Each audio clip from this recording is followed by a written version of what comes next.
আসসালামু আলাইকুম রহমতুল্লাহ বরকাতুহ। আলহামদুলিল্লাহ রাব্বিল আলামিন ওয়াসসালাতু ওয়াসসালামু আলা আশরাফিল আমবিয়া ওয়াল মুরসালিন নবিয়িনা মুহাম্মদ ওয়া আলা আলিহি ওয়া আসহাবিহি আজমাইন। আলহামদুলিল্লাহ, আমরা ইমাম ইবনে কুদামা আল মাকদিসি রহমতুল্লাহ আলাইহির কিতাব, ইমামের কিতাব লুমাআতুল ইতিকাদ, আকীদার সংক্ষিপ্ত কিছু যা না হলে নয়, এটা নাম হচ্ছে লুমা, মানে একেবারে সংক্ষিপ্ত কিছু জিনিস উনি দিয়েছেন। সেটার আমরা আলোচনা করছিলাম, ব্যাখ্যা করছিলাম। তিনি প্রথমেই যে একজন ঈমানদারের কি কাজ, যে তিনি তাসলিম করবেন, কবুল করবেন আল্লাহর কথা, এটা আলোচনা করেছেন। তারপর আকীদার ব্যাপারে ইমামদের কথা নিয়ে এসেছেন, ইমাম শাফিঈ, ইমাম আহমদের বক্তব্য নিয়ে এসেছেন। এরপরে সুন্নাহ অনুসরণ করার কথা বলেছেন, এরপরে বেদাত থেকে দূরে থাকতে বলেছেন। এরপরে তিনি অনেকগুলো সিফাতের কথা আলোচনা করেছেন যেগুলি আমাদের ঈমান আনতে হয়। এগুলির মধ্যে আমরা আল্লাহর কিছু সিফাত জাতিয়া আছে, কিছু ফেলিয়া আছে। তিনি কিছু জাতিয়া সিফাতের আলোচনা করেছেন। জাতিয়া সিফাত হচ্ছে যেগুলো কখনো কখনো এনে বলা যাবে না, বলতে হবে যে সার্বক্ষণিক তার আছে, সত্তাগত যেটাই বলা হয়। এগুলির মধ্যে যেগুলি দুনিয়া বিখ্যাত, এগুলি তিনি আলোচনা করেন নাই। দুনিয়া বিখ্যাত কি? ইলম আছে, কুদরত আছে, সামা আছে, বাসার আছে, হায়াত আছে, এগুলি তিনি আলোচনা করেন নাই। কেন? এগুলো সবাই জানে। যেগুলো মানুষ অস্বীকার করে সেগুলো নিয়ে তিনি আলোচনা করেছেন। মানুষ কি অস্বীকার করে? আল্লাহর চেহারা অস্বীকার করে, এগুলো সিফাত জাতিয়া। আল্লাহ সত্তাগত গুণ, তার চেহারা আছে। তার চেহারা দেখার জন্য আমরা জান্নাতে যখন যাব, তার চেহারা হবে সর্বোচ্চ নেয়ামত। জান্নাত হচ্ছে সবচেয়ে বড় নেয়ামত, আর জান্নাতের মধ্যে সবচেয়ে বড় নেয়ামত হচ্ছে আল্লাহর চেহারা দেখা। তো দুনিয়াতে আল্লাহর পরিচয় লাভ হচ্ছে বড় নেয়ামত, আর আখিরাতে আল্লাহর চেহারা দেখা হচ্ছে বড় নেয়ামত। তাহলে সর্বোচ্চ নেয়ামত হলো আল্লাহর চেহারা দেখা। এই জন্য কোরআনে কারীমে আল্লাহ তাআলা বারবার এই কথাটা বলছে, ইল্লা ইবতিগা ওয়াজহি রাব্বিহিল আ'লা, ইবতিগা ওয়াজহি, বারবার চেহারার কথা বলেছেন কোরআনে কারীমে। কেন? এর মাধ্যমে আল্লাহ রাব্বুল ইজ্জতের সিফাত যেমন সাব্যস্ত হবে, আমার বান্দার জন্য সর্বোচ্চ নেয়ামতটা প্রমাণিত হচ্ছে। বান্দা আল্লাহকে দেখবে, আল্লাহর চেহারা দেখবে। আল্লাহর কোনো কিছু দেখে আমরা পরিপূর্ণভাবে আয়ত্ত করতে পারবো না। আল্লাহ বলে দিয়েছেন, ওলা ইউহিতুনা বিহি ইলমা, তাকে কেউ এলেম দিয়ে তাকে কেউ পরিপূর্ণভাবে পরিবেষ্টন করতে পারবে না। তাহলে কি দেখতে পাবে? কোনো কিছুই জানতে পারছে না, শুধু তার চেহারা দেখতে পাবো। হ্যাঁ, তিনি হাত দিয়ে আদমকে সৃষ্টি করেছেন, আপন হাত দিয়ে। আল্লাহ নিজে উল্লেখ করেছেন কোরআনে কারীমে, লিমা খালাকতু বিয়াদাইয়া, যাকে আমি দুই হাতে সৃষ্টি করেছি। তাহলে বোঝা গেল তার কিছু গুণ আছে যেগুলি সত্তাগত গুণ। এর মধ্যে একটা চেহারা, দুই হাত, এগুলি উল্লেখ করার পরে তিনি কিছু আমাদের ইমাম তিনি কিছু গুণ বর্ণনা করেছেন যেগুলিকে বলা হয় সিফা ফেলিয়া, কর্মগত গুণ। এগুলি যখন ইচ্ছা তখন তিনি এগুলি করেন, যখন ইচ্ছা তখন করেন, এগুলি কর্মগত বলে। এখতিয়ারিয়া বলে, যখন তিনি ইচ্ছা করেন তখন তিনি করেন, এগুলো সিফাতে এখতিয়ারিয়া বলে। এর মধ্যে তিনি প্রথমে উল্লেখ করেছেন যে আল্লাহ তাআলা হাশরের মাঠে আসবেন, এবং আল্লাহ তাআলা তার এই আগমনটা, এটাকে তিনি উল্লেখ করেছেন যে এটা কোরআন দিয়ে সাব্যস্ত। অনুরূপভাবে তিনি আরো উল্লেখ করেছেন দ্বিতীয় গুণ, রেদা, আল্লাহ সন্তুষ্টি, যে আল্লাহ তাআলা সন্তুষ্ট হন। আল্লাহ তাআলা সন্তুষ্ট হন কাদের উপর? সন্তুষ্ট হন ঈমানদারদের উপরে। কাদের উপর অসন্তুষ্ট হন? কাদের উপর হন? যারা ফাসিক, যারা কাফের, তাদের উপর আল্লাহ অসন্তুষ্ট হন। কোরআন আল্লাহ উল্লেখ করেছেন এটা। এইটা হচ্ছে সিফাত ফেলিয়া বা কর্মগত একটি গুণ। এটা আল্লাহ সব সময় সবার উপর সন্তুষ্ট তা নয়। একজন ঈমানদার যদি সালাত আদায় করে সন্তুষ্ট হন, ঈমানদার যদি ঘুমিয়ে থাকে আল্লাহ অসন্তুষ্ট হন। বোঝা গেল যে আল্লাহ তাআলা কখনো সন্তুষ্ট হন কারো উপরে, কখনো অসন্তুষ্ট হন। এই গুণটি কোরআন দ্বারা সাব্যস্ত, হাদিস দ্বারা সাব্যস্ত। এরপরে তিনি বলেছেন আল্লাহ তাআলা আরেকটি গুণ হচ্ছে, ষষ্ঠ গুণ হচ্ছে মাহাব্বা। আল্লাহ ভালোবাসেন, এটা গত পর্বে আমাদের আলোচনার বিষয় ছিল। আল্লাহ তাআলা ভালোবাসেন, সবাইকে ভালোবাসেন তা না, আল্লাহ তাআলা ঈমানদারদেরকে ভালোবাসেন। কাদেরকে ভালোবাসেন না? কাফেরদেরকে ভালোবাসেন না, ঈমানদারদেরকে তিনি ভালোবাসেন। এই ভালোবাসা যখন ঈমানের উপর থাকবে, একজন ঈমানদার তাকে ভালোবাসবেন। কিন্তু যদি কোনো সালাত আদায় না করে তাহলে তিনি আর ভালোবাসবেন না। যদি তার হারাম কাজ করে তিনি ভালোবাসবেন না। তাহলে বোঝা গেল বান্দারা হারাম কাজ করলে আল্লাহ তাকে ভালোবাসেন না, ভালো কাজ করলে আল্লাহ তাকে ভালোবাসেন। অর্থাৎ যখন ইচ্ছা তখন যাকে ইচ্ছা তার জন্য ভালোবাসা আছে। এটাকে বলা হয় সিফা ফেলিয়া, অর্থাৎ কর্মগত একটি গুণ, আল্লাহর একটি গুণ। তো এটা আমরা গত পর্বে আলোচনা করেছি। আজকে আমরা আল্লাহর সপ্তম গুণটি আলোচনা করব। গুণের কোনো শেষ নাই, যে গুণটি তিনি উল্লেখ করেছেন এর মধ্যে সপ্তম গুণ হচ্ছে আল্লাহ তাআলা কারো উপরে রাগ করেন, ক্রোধান্বিত হন। এটা তিনি উল্লেখ করেছেন কোরআনে কারীমে। আল্লাহ তাআলা বলছেন ওয়াগাদিবাল্লাহু আলাইহিম, সূরা ফাতহের 6 নম্বর আয়াতে আল্লাহ তাআলা বলছেন ওয়াগাদিবাল্লাহু আলাইহিম, আল্লাহ তাআলা কাফেরদের উপরে তিনি ক্রোধান্বিত হয়েছেন। আল্লাহ কাফেরদের উপরে ক্রোধান্বিত হন। এখন যে ব্যক্তি কাফের তার উপর ক্রোধান্বিত, কিন্তু ঘন্টা দুয়েক পরে যদি ঈমান আনে তাহলে আল্লাহ কি হবেন? সন্তুষ্ট হবে। বুঝা যাচ্ছে কথাটা? তাহলে বোঝা গেল এটা হচ্ছে যখন ইচ্ছা, যখন আল্লাহ তাআলা যেটা মনে করে এটা তিনি করেন। এটার নাম হচ্ছে সিফা ইখতিয়ারিয়া ফাইলিয়া, কর্মগত আল্লাহর গুণ, আল্লাহর কর্মগত গুণ। এটাকে সাব্যস্ত করতে হবে যে আল্লাহ তাআলা ক্রোধান্বিত হন। তো আল্লাহ তাআলা ক্রোধান্বিত হন এর দলিল আরো আছে কোরআনে কারীম। আল্লাহ তাআলা বলছেন সূরা নিসা 93 নম্বর আয়াতে, যে কেউ কোনো ঈমানদার ভাইকে হত্যা করবে, ঈমানদার ভাইকে হত্যা করবে, ঈমানদার হয়ে ঈমানদার হত্যা করলে গাদিবাল্লাহু আলাইহি, আল্লাহ তার উপর ক্রোধান্বিত হন, ওয়ালাআনাহু, তাকে আল্লাহ অভিশপ্ত ঘোষণা করেন। তাহলে বোঝা গেল ঈমানদার হওয়ার পরেও আল্লাহ তার কারো উপর রাগ করেন। কারণ কেউ হত্যা করলে তো কাফের হয়ে যায় না আমাদের নিকট, কেউ হত্যা করলে কাফের হয়ে যায় না, বড় ধরনের গুনাহের মধ্যে পড়ে এবং আল্লাহর গজবের ভিতরে পড়ে। এই গজবে হচ্ছে ক্রোধান্বিত হওয়া। তাহলে বোঝা গেল যে আল্লাহ তাআলা কোনো ঈমানদারের উপরও ক্রোধান্বিত হন যদি সে আল্লাহর নিষেধ করা কাজগুলি করে। ঠিক অনুরূপভাবে দেখেন রাসূলুল্লাহ সাল্লাল্লাহু আলাইহি ওয়াসাল্লাম বলেছেন, আল্লাহ তাআলা কোরআনে কারীমে বলেছেন যে লিআনের মাসাল, লিআন বুঝছেন, একজন মানুষ তার পরিবারে সন্দেহ করতেছে যে তার পরিবার কি করেছে, কোনো বেবিচার করেছে। এখন এমন এক মুসিবত, পরিবারের বিরুদ্ধে সাক্ষী হিসাবে আনা যাচ্ছে না, পরিবার পালাইতেও পারতেছে না। শরীয়ত এর থেকে বের হওয়ার জন্য একটা পথ দিয়েছে, এটা হচ্ছে লিআন, যে পরস্পর লানত করে আলাদা হয়ে যাবে তারা, এবং তারা আর কোনোদিন স্বামী স্ত্রী হিসেবে থাকতে পারবে না। আল মুতালাআইনানি লা ইয়াজতামিআনি আবাদান, দুই লানতকারী নারী পুরুষ আর এক ক্ষেত্রে হতে পারবে না। লিআন হয়ে গেল। তো লিআনের মধ্যে মহিলা যা বলবে, পুরুষ বলবে, যদি সে মিথ্যাবাদী হয় তার উপরে, ওই বেটার উপরে আল্লাহ লানত হবে। তো মহিলা বলবে যদি সে মিথ্যাবাদী হয়, যদি পুরুষটা মিথ্যাবাদী হয় তাহলে নারীর উপরে আল্লাহর গজব পড়বে। মহিলার গজবের ভয় পায় বেশি, পুরুষ লানতের ভয় পায় বেশি, জন্য আল্লাহ তাআলা এইভাবে লাগাইছেন দুটাকে। তো দেখা যাচ্ছে যে মিথ্যাবাদী বেবিচার তো কাফের হয় না, কিন্তু তারপরে আল্লাহর গজব হয়। একদিন আগে হয়তো বেবিচার আগ পর্যন্ত সে তো গজবের ভিতরে পড়ে নাই, যে বেবিচারের পরে গজবের ভিতরে পড়ে যাচ্ছে। যদি সে মিথ্যাবাদী হয় গজব পড়ে যাবে।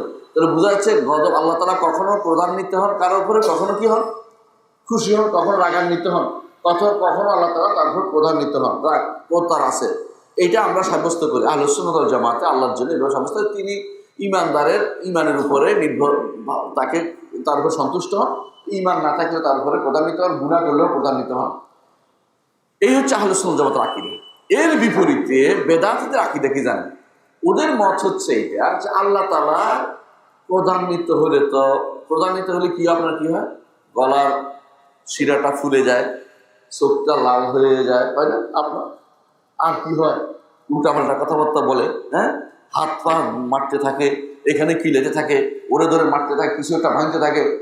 না না, আল্লাহ তাআলা তো ক্রোধান্বিত হয়। আরে বেটা, এটা তো তোমার গুণ আল্লাহর উপর দিচ্ছ কেন?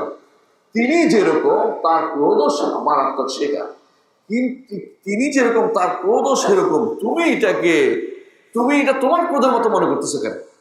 তোমার কিছু মতো মনে করাটাই তো দূষণী। তুমি তামসিল দিয়া আল্লাহ তাআলার ক্রোধকে নিষিদ্ধ করতেছো, যে আমি আমার মতো হয়ে যাবে যেহেতু, না না না না না, আল্লাহ এটা করে না। আল্লাহ বলছে করে আর তুমি বলছো করে না। আল্লাহ বলছে তিনি ক্রোধান্বিত হন, তুমি বলছো ক্রোধান্বিত হয় না। জবাব কি?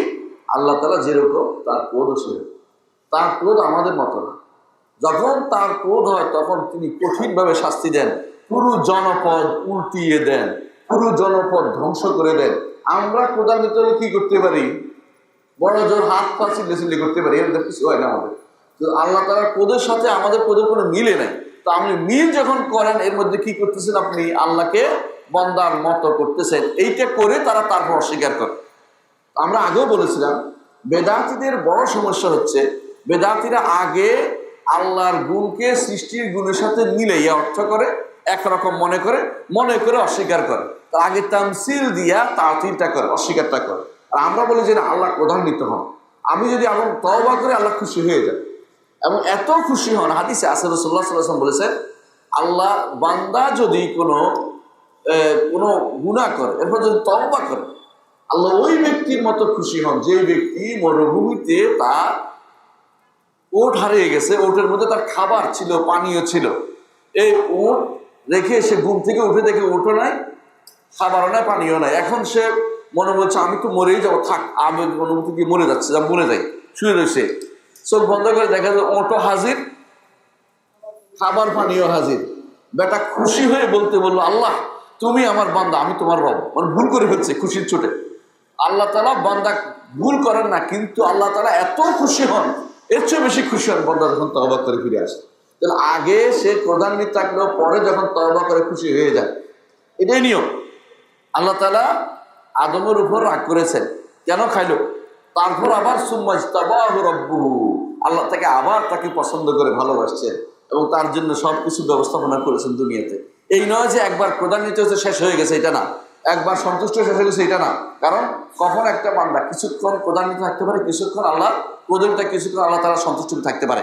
এটা হচ্ছে আহলে সুন্নাত ওয়াল জামাত আকীদা। ওদের মধ্যে না, ওদের নিকট ওমর রাদিয়াল্লাহু আনহু জাহিলি যুগে আল্লাহর প্রিয় ছিলেন। হইল এই কথা তারা কেন বলে? ওই যে না, আল্লাহ যদি কোনো কিছু করে তো আল্লাহ নতুন হয়ে গেল, আল্লাহর উপরে আল্লাহ তো কি হয়ে গেলেন, আল্লাহর উপর নতুন কিছু আসলে তার নাম হচ্ছে তাগায়্যুর। আল্লাহ তো পরিবর্তন হয়ে গেল। আরে আল্লাহ পরিবর্তন হয় না। আল্লাহ তাআলার সিফত, তিনি যা ইচ্ছা তা তিনি ব্যক্ত করতে পারেন। আমি আল্লাহর নতুন কোনো সিফত দিচ্ছি না, আল্লাহ তার রাসূল যা বলছে সেটাই আমরা বলি। এর বাইরে আল্লাহ পরিবর্তন শব্দটা এখানে প্রযোজ্য নয়। পরিবর্তন সৃষ্টির ক্ষেত্রে প্রযোজ্য। সৃষ্টি পরিবর্তন হয়, স্রষ্টার মধ্যে কোনো পরিবর্তন আসে না। স্রষ্টার মধ্যে পরিবর্তন শব্দটি ব্যবহৃত হবে না। সৃষ্টি অনেক কিছু হয়। আমি একসময় ছোট ছিলাম, একসময় বড় হয়েছি, বুড়ো হয়েছি, দাড়ি পাকছে, এরপরে বেঁকা হচ্ছে, সোজা হবে, লাঠি নেবে, এগুলো সৃষ্টির মধ্যে। আল্লাহর জন্য তুমি এটা কেন সাব্যস্ত করতে যাচ্ছ? তারা বলে যে এই কাজ করলে তো দুনিয়াতে মানুষ রাগ করলে পরিবর্তন হয়, আল্লাহর হবে, এটা তো তোমার হয়, আল্লাহর জন্য এটা কেন করতেছে?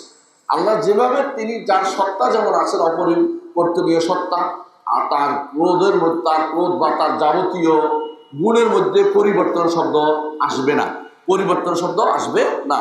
এবং যা নতুন করে এমন কিছু হয়েছে যা হওয়া সম্ভব অসম্ভব এমন কিছু বলা যাবে না, কারণ তিনি নিজে সেটা তার নিজের জন্য সাব্যস্ত করেছেন। এখন দেখেন আল্লাহ তাআলা কি, আল্লাহ তাআলা যে তিনি যে সন্তুষ্ট, অসন্তুষ্ট হন, ক্রোধান্বিত হন, এটা তিনি অন্য আয়াতে উল্লেখ করেছেন। সূরা তাহার ৮১ নম্বর আয়াতে আল্লাহ তাআলা বলছেন, কুলু মিন তাইয়্যিবাতি মা রাযাকনাকুম, তোমাদেরকে আমরা যে রিজিক দিয়েছি তা থেকে তোমরা খাও। ওয়ালা তাতগাউ ফীহি, এর মধ্যে বাড়াবাড়ি সীমা লঙ্ঘন করো না। ফায়াহিল্লা আলাইকুম গাদাবি, যদি সীমা লঙ্ঘন করো, অর্থ কি, হারাম খাও, ফায়াহিল্লা আলাইকুম গাদাবি, তোমাদের উপর আমার ক্রোধ আপতিত হয়ে যাবে। তাহলে আল্লাহ তাআলা বলছে ক্রোধ আছে তার, এবং সেটা আপতিত হবে যা হারাম খোর তাদের উপরে। তাহলে আপনি বলছেন না না না না, আল্লাহ ক্রোধান্বিত না, আল্লাহ ক্রোধ হন না, তো মিথ্যা কথা বলছেন। আল্লাহর উপর মিথ্যা চাপাই দিচ্ছেন আপনি, আল্লাহর কথা বিপরীতে কথা বলতেছেন। কিন্তু এই কথাই আপনি অধিকাংশ লোকে পাবেন, দেখবেন যেটা বলেন তারা কি বলে, একটু করে আপনার বলবেন, ইনশাআল্লাহ শুনবেন। তো এখানে হয়তো বলছে। আবার দেখেন কোরআনে কারীমে সূরা আল মুমতাহিনাতে আছে, সূরা আল মুমতাহিনার 13 নম্বর আয়াতে আল্লাহ তাআলা বলছেন, ইয়া আইয়ুহাল্লাযীনা আমানু, হে ঈমানদারগণ, লা তাতাওয়াল্লাউ কওমান গাযিবাল্লাহু আলাইহিম, হে ঈমানদারগণ, এমন কোন কওমের সাথে বন্ধুত্ব করিও না যাদের উপরে আল্লাহ ক্রোধান্বিত হয়েছে। তাদের উপর আল্লাহ ক্রোধান্বিত হয়েছে, মাগদুব আলাইহিম ইহুদের উপর আল্লাহ ক্রোধান্বিত, তাদের সাথে বন্ধুত্ব করতে নিষেধ করেছে। আমরাও তাই বলি, কিন্তু কিছু মানুষ জোর করে আমাদের উপর চাপিয়ে দিচ্ছে আমরা নাকি ইহুদের দোস্ত, নাউযুবিল্লাহ। এরা হচ্ছে মিথ্যুক, এবং এরা হচ্ছে অপবাদকারী, মুক্তা, এরা অপবাদকারী মানুষের।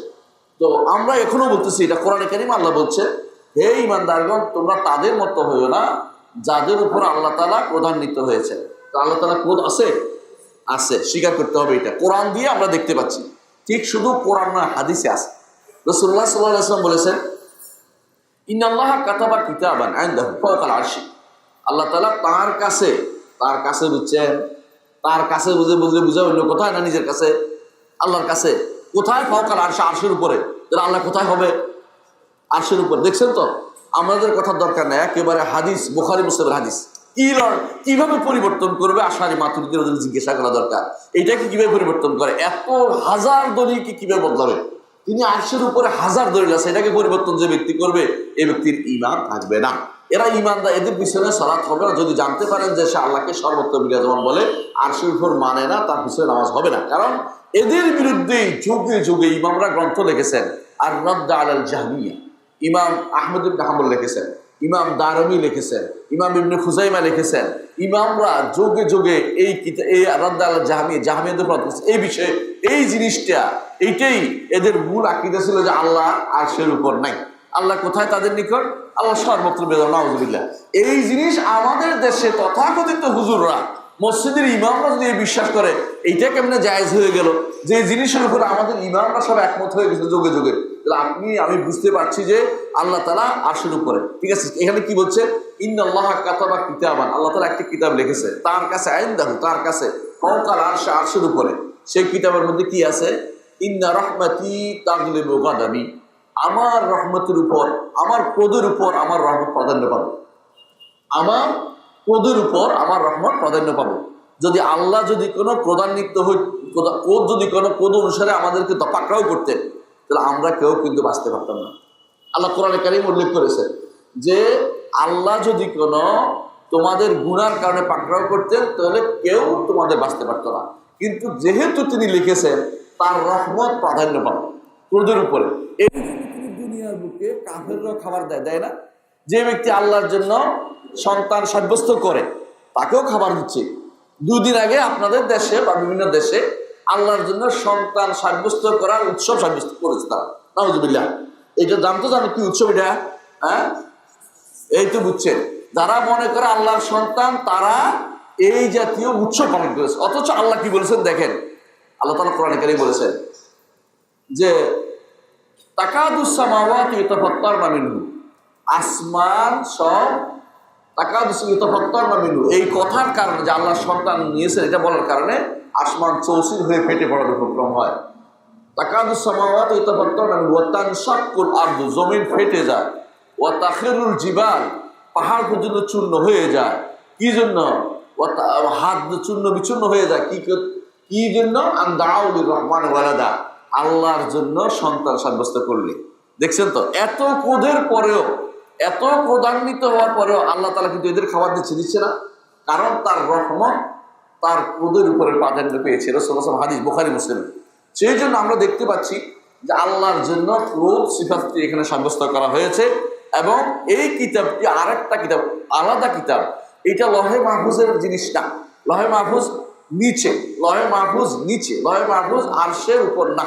আর এইটা আরশের উপরে একটা কিতাব তিনি রেখে রেখেছেন যে আমার রহমত আমার ক্রোধের উপরে প্রাধান্য পাবে। তো ক্রোধ আল্লাহর সিফাত, রহমত আল্লাহর সিফাত। বুঝতে পারছি আমরা, আলহামদুলিল্লাহ। এইটা দ্বারা বোঝা গেল একটা সিফাত আমরা সাব্যস্ত করছি, আরেকটা সিফাত। আর এই ক্রোধ সিফাতটি আরেকটা আমরা দেখতে পাই কোথায়? হাদিসে আছে, রাসূলুল্লাহ সাল্লাল্লাহু আলাইহি ওয়াসাল্লাম বলেছেন, কিয়ামতের মাঠে যখন সমস্ত মানুষ একত্রিত হবে, তখন সবাই আমরা যাব আদম আলাইহিস সালামের কাছে, যে বলবো যে আপনি গিয়ে সুপারিশ করুন আমাদের জন্য, যেন আমরা এই বিপদ থেকে উদ্ধার পেতে পারি। এটা প্রথম সুপারিশ, এটা হলো শাফাআতুল উযমা, বড় সুপারিশ। তখন কি বলবেন? শেষ পর্যন্ত এটাই বলবেন সবাই যে আমাদের রব এত ক্রোধান্বিত হয়েছেন যে আগে কোনোদিন এত ক্রোধান্বিত ছিলেন না, আজকের পরেও আর এত ক্রোধান্বিত হবেন না। বুঝতে পারছেন কথাটা? তাহলে ক্রোধান্বিত তিনি, এবং এটারও একটা কি করছেন, দুনিয়ার থেকেও ওরা বেশি দেখাচ্ছেন। এবং বসাচ্ছে এরপরেও এত ক্রোধান্বিত হবে, বোঝা গেল তিনি সেদিন ক্রোধান্বিত হবেন এবং ক্রোধান্বিত হওয়া তার একটা গুণ, এটাকে সাব্যস্ত করতে হবে। সহিহ হাদিস দ্বারা প্রমাণিত হলো। এইটাও হাদিসটা বুখারীর হাদিস। তাহলে বোঝা গেল যে আমরা আমরা আলহামদুলিল্লাহ আহলুস সুন্নাত ওয়াল জামাআহ এটা বিশ্বাস করি যে আল্লাহ তাআলা তিনি ক্রোধান্বিত হন যারা আল্লাহর অবাধ্য হয় তাদের উপরে, সেটা গুনাহগার হোক বা কাফের হোক। আর যিনি খুশি হন, সন্তুষ্ট হন তাদের উপরে যারা আল্লাহর কথা শুনে চলে, আল্লাহর কথা শুনে চলে। এই জন্য আহলুস সুন্নাত ওয়াল জামাআত সবাই একমত, সালাফিরা একমত যে অবশ্যই আল্লাহর জন্য কোনো রকমের বিকৃতি ছাড়া, কোনো রকম অর্থহীন করা ছাড়া, কোনো রকমের ধরন নির্ধারণ ছাড়া, কোনো রকমের উদাহরণ পেশ ব্যতীত আল্লাহর জন্য ক্রোধ গুণটি সাব্যস্ত করতে হবে। ক্রোধ গুণটি সাব্যস্ত করতে হবে। সেটার ধরন আমরা জানি না, আমরা বলবো যে আল্লাহর জন্য উপযুক্ত পথ অনুসারে সেটা সাব্যস্ত করতে হবে। এটা হচ্ছে আহলুস সুন্নাতের ওয়াল জামাতের মত। এর বিপরীতে বেদাতীরা কি বলে? বেদাতীরা কোরআন হাদিস তো বদলাতে পারবে না, এটা তো আছে স্পষ্ট শব্দ। বলে যে এর অর্থ হচ্ছে গিয়ে, এখন তারা অপব্যাখ্যা শুরু করে দেয়, তাবির অর্থ অপব্যাখ্যা নিয়ে দেয়। কি বলে? বলে যে এর অর্থ হচ্ছে আল্লাহ তাকে শাস্তি দিবে, আল্লাহ তাকে শাস্তি দিবে। আরে শাস্তি তো পরের কথা, আগে তো ক্রোধ আসে, আগে ক্রোধ হলে তারপর শাস্তি দেয়। শাস্তি তো জাহান্নাম দিয়ে দিবেন, এটা তো আসেই, কিন্তু আল্লাহ যে ক্রোধের কথা বলেছেন এটা তো বুঝতে হবে, এটাকে সাব্যস্ত করতে হবে। কারণ আল্লাহ তাআলা কোরআনে কারীমে বলেছেন ফালাম্মা আসাফুনা ইনতাকামনা মিনহুম, সূরা যুখরুফের 55 নম্বর আয়াতে আল্লাহ তাআলা বলছেন যখন তারা আমাকে ক্রোধান্বিত করলো তখন আমরা তাদেরকে শাস্তি দিলাম। যা গেল ক্রোধ আগে, পরে শাস্তি। তাহলে তুমি এখন কি করবা? তুমি তো এক দুইটারে এক করে ফেলছো, এই আয়াতের অনুবাদ তুমি কি করবা? এই আয়াতের অনুবাদ তা করতে পারবে না। কারণ আল্লাহ যখন শাস্তি দিলেন তারপর শাস্তি দিলেন, হলো না, মিলল না কথাটা। বাধ্য হয়ে করতে আল্লাহ যখন তাদেরকে তারা যখন আল্লাহকে ক্রোধান্বিত করলো, আল্লাহ তখন তাদের কি করলেন? শাস্তি দিলেন। বাধ্য হয়ে অনুবাদ করতে হবে। এখন তারা বলে যে আমরা অনুবাদ করব না, আমরা ব্যাখ্যা করব না, অনুবাদও করব না, আমরা এমনি রেখে দেব। না, এমনি রেখে দেওয়ার জিনিস যেন আল্লাহর কোরআন বুঝার জন্য আসছে। আল্লাহর কোরআনের যত সিফাত আমি জানবো তত বেশি আল্লাহকে জানতে পারবো।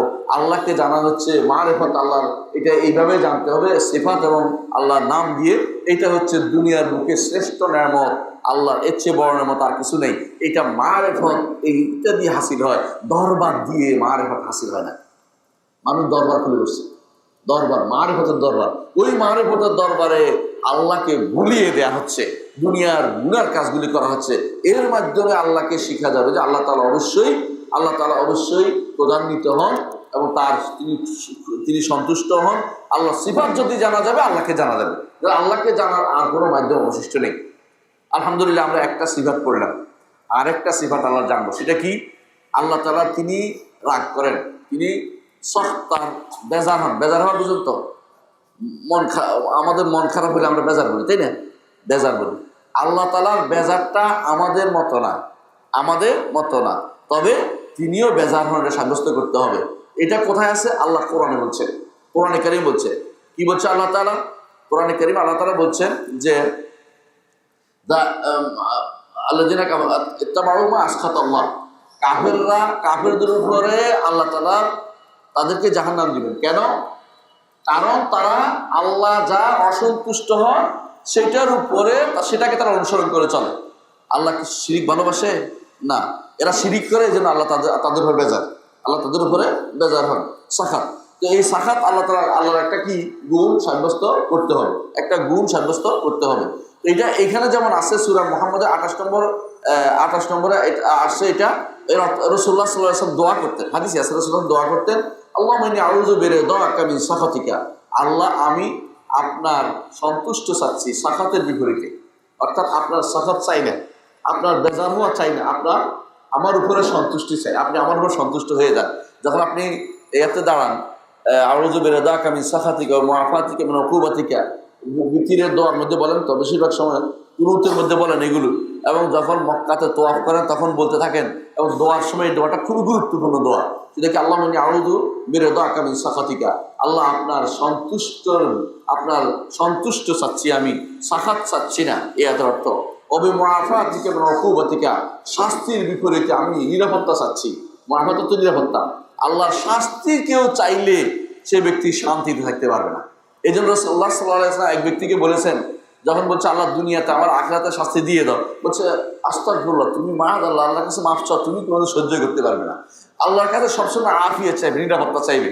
কেউ যেন এটা না বলে আল্লাহ আখিরাতে যে শাস্তি দুনিয়াতে এটা দিয়ে দেন, এটা বলবেন না, এই দোয়া করবেন না। কি করবেন? আল্লাহ আখিরাতেও শাস্তি দিবে না, দুনিয়াতেও আমাকে নিরাপত্তার মধ্যে রাখেন। এইটা হচ্ছে ইমানদারের কাজ। ইমানদার বলে না যে আখিরাতটা দুনিয়া দিয়ে দেয়, এটা বিপদে পড়বে, এইটা কোনো ব্যক্তি চাইতে পারে না। এই জন্য আপনি দোয়া কি হবে? অবি মুআফাতিকা মিন উকুবাতিকা, আল্লাহ আমি মুআফাত দিয়ে, আল্লাহর উকুবাতকে আপনার নিরাপত্তা দিয়ে, আপনার যে বেজার হওয়া এটা থেকে আমি দূরে থাকতে চাচ্ছি। আপনি আমার উপর বেজার হবেন, আমার উপর আপনি সন্তুষ্ট হয়ে যান। আপনার শাস্তি থেকে আমি নিরাপত্তা চাচ্ছি। শাস্তি থেকে হচ্ছে আমার বেজার হওয়া থেকে আমি সন্তুষ্টি চাচ্ছি। এটা রাসূল হাদিস দ্বারা প্রমাণিত, বুখারী হাদিসটা সহিহ মুসলিমে আসছে। এর দ্বারা বোঝা গেল যে আল্লাহ তাআলার সাখত আছে। কি আছে? সাখত আছে। এবং এটা সাব্যস্ত করতে হবে তিনি বেজার হন, এটা তার একটা গুণ। এটাকে কোনো রকমের বিকৃতি ব্যতীত, অর্থহীন করা ব্যতীত, ধরন নির্ধারণ ব্যতীত, উপমা দেওয়া ব্যতীত এটাকে সাব্যস্ত করতে হবে যেমনটি আল্লাহর জন্য উপযুক্ত। তবে কোনোভাবেই এগুলিকে কোনোভাবে বলা যাবে না যে কৃত্রিম উপায়ে, অথবা এগুলো হাকিকত না মাজাজ অথবা রূপক, এই জাতীয় কথা বলা যাবে না। রূপক হচ্ছে তাগুত তালেব। রূপক বলে সমস্ত কুফরি শিরককে হালাল করে ফেলা হয়। রূপক কোনো কিছু এই আল্লাহর সিফাতের ক্ষেত্রে ব্যবহার করার কোনো সুযোগ নাই। তাহলে আমরা আরেকটা গুণ জানলাম, সেটা কি? আল্লাহ তাআলার একটি গুণ হচ্ছে তিনি কি হন? বেজার হন। আচ্ছা, আরেকটা গুণ জানবো, সময় আমরা তাড়াতাড়ি করার জন্য বলছি। আরেকটা গুণ আল্লাহ তাআলা তিনি বলেছেন কোরআনে কারীমে, ওয়া কারিহাল্লাহু বিআতাহুম, আল্লাহ তাআলা অপছন্দ করেছেন যে এরা বের হবে না। কারা? শোনেন, জিহাদের জন্য এরা কি করতো? মানুষকে পিছিয়ে আটকে রাখতো। আমার এই সমস্যা, আমার পেট ব্যথা, এটা বলতো। রসুলের যুগে মুনাফিকরা এসে বলতো, রসুল তাদেরকে ছাড় দিতেন, যা চলে যা। কারণ আল্লাহ তাআলার যদি কোনো অনুমতি না থাকে কেউ কিন্তু ভালো কাজ করতে পারে না। যা দেখবেন যে ব্যক্তি ফজর নামাজে আসতে পারে নাই, সে কিন্তু আল্লাহর নেয়ামতের ভিতরে পড়ে নাই। ফজর নামাজ যে নেয়ামতের ভিতরে পড়ে নাই, এই জন্য সে ঘরে শুয়ে চিন্তা করে আমার তো একটা ওজোর আছেই, কি আমার ঠান্ডা লাগলে একটু কাশি হয়, আরেকজন কেউ আমার ঠান্ডা লাগলে বোধ হয় আমার সমস্যা হয়, আর সকালবেলা রাস্তার মধ্যে কে দাঁড়িয়ে আছে আমাকে যদি কোনো আক্রমণ করে, ওজোর নিজে বাহির করে। এই যে ওজোর বাহির করে কেন জানেন? আল্লাহ তাআলা তাকে ফজর নামাজে হাজির করার জন্য সেই তৌফিক দিচ্ছে না। তৌফিক দিতে হলে ফজর নামাজে সে হাজির হয়ে যেত। তৌফিক দিলে, তৌফিক পাচ্ছে না বলে বিপদে আছে। তো আল্লাহ বলছে কারি আল্লাহ বিআতাহুম, আল্লাহ তাআলা অপছন্দ করেছেন যে এরা বের হয়ে তোমাদের সাথে জিহাদে যেতে পারবে না। আল্লাহ তাআলা এদেরকে পছন্দ করেন না, অপছন্দ করেন। শুধু অপছন্দ করাটা আল্লাহর একটা গুণ। আল্লাহ তাআলা কাফেরদের কর্মকাণ্ড পছন্দ করেন না, ঠিক অনুরূপভাবে ফাসিকদের কর্মকাণ্ড পছন্দ করেন না, অপছন্দ করেন। অপছন্দ করা কাফের ফাসিকদের জন্য আল্লাহ তাআলা একটি গুণ, যখন ইচ্ছা তখন তিনি সেটা প্রয়োগ করেন।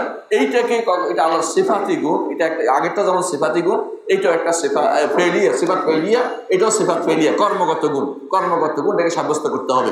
এটাও কোরআন দ্বারা সাব্যস্ত হচ্ছে। হাদিসে দেখেন, কোরআন দিয়ে সব অপছন্দ করা সাব্যস্ত। হাদিসে আছে, রাসূলুল্লাহ সাল্লাল্লাহু আলাইহি ওয়াসাল্লাম বলেছেন, ইন্নাল্লাহা কারিহা লাকুম আল কিলা ওয়া কালা, আল্লাহ তাআলা অপছন্দ করেন তোমাদের মধ্যে কিলা ওয়া কালা বলাটা। কিলা ওয়া কালা বলেন কিনা? কিলকাল করে না, তুমি বসে বসে কিলকাল করো দোকানে বসে ওই ভাই শুনছেন তো ঘটনা এটা, আর ওই বোন শুনছেন তো সমস্যা এটা, মহিলারা দুজনের ক্ষেত্রে হলে, বুঝছেন তো? এগুলি কিলকাল করা, মানে এই জনের কথা টানাটানি, ওই জনের কথা টানাটানি। এইগুলি করে কারা জানেন? সাংবাদিকরা এখন করে। সাংবাদিকরা দুনিয়ার যত কিলকাল, দুনিয়ার আসলে অস্তিত্ব ঘটে নাই এমন মিথ্যা কথা দিয়ে দুনিয়া ভরাই ফেলবে। মানে এইটা দিয়ে আপনার মাথা ভরাই দিচ্ছে, আপনি এখন শুনে এইটা প্রচার করতেছেন, অথচ এটা বাস্তব কোনো অস্তিত্বই নেই। ঠিক আরেক গোষ্ঠী আছে ফেসবুকের তথাকথিত সেলিব্রিটি গোষ্ঠীও কিলকালে পছন্দ করে খুব। কিছুই ঘটে নাই, বলে যে হারামের আমির সাহেব, হারামের ইমাম সাহেব চলে এসতেছে, অথবা জাকির নায়েক চলে এসতেছে, দেখবেন যে আগা গোড়ার কোনো খবর নাই, দিক দিয়ে নাই, দিক দিয়ে নাই। এগুলো হচ্ছে কিলকাল পার্টি, মানে শুনে কথা বলে ফেলা। আল্লাহ তাআলা এটা পছন্দ করেন না। রাসূলুল্লাহ সাল্লাল্লাহু আলাইহি ওয়াসাল্লাম ওই জন্য বলেছেন, কাফা বিল মারই কাযিবান আন ইউহাদ্দিসা বিকুল্লি মা সামিআ, একজন মানুষের মিথ্যাবাদী হওয়ার জন্য যথেষ্ট যা শুনে তাই বলা, তাহকিক করে কথা বলতে হবে। একজন মানুষ যখন শুনছেন যে আমি কিন্তু জানি না, শুনবেন, বলবেন যে এটা কিন্তু আপনি বলছেন ভাই, এটা কিন্তু সত্য কিনা আপনি দায়িত্ব নেবেন, আমি কিন্তু কিছুই জানি না। তো বলবেন যে আল্লাহ আল্লাহ না কেন, যে বলছে তার উপর দায়িত্ব, আমি কিন্তু জানি না এটা অমুকে বলছে, নাম ধরে বলছে ওর উপর ফেলাই দিবেন। কিন্তু নিজে বললে নিজে জানার ভান করে অনেকে কি করে, আমি অনেক কিছুই জানি, এরপরে আরেকজনের কথা প্রচার করতেছে, ওই বেটাও মৃত্যু গেছে এবং 2 নম্বর মৃত্যু গেছে, দ্বিতীয় মৃত্যু গেছে। তো এই জন্য আল্লাহ তাআলা অপছন্দ করেন। আমার দরকার হচ্ছে অপছন্দ করেন। যে ব্যক্তি কিল কেয়াল করে তারা আল্লাহ অপছন্দ করেন। কিন্তু আল্লাহ অপছন্দ করা আল্লাহটা কি গুণ, সিফাত। এই সিফাত কি? সিফাত ফেলিয়া।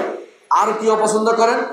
ওয়াকাসরাতু সুয়াল, বেশি বেশি প্রশ্ন করা। এটা রাসূলের যুগে যদি জানার জন্য হয় গ্রহণযোগ্য, জানার এখনো জানার যোগ্য, গ্রহণযোগ্য। কিন্তু কিছু মানুষ আছে এমন প্রশ্ন করবে যেই প্রশ্নের কোনো দরকার নাই।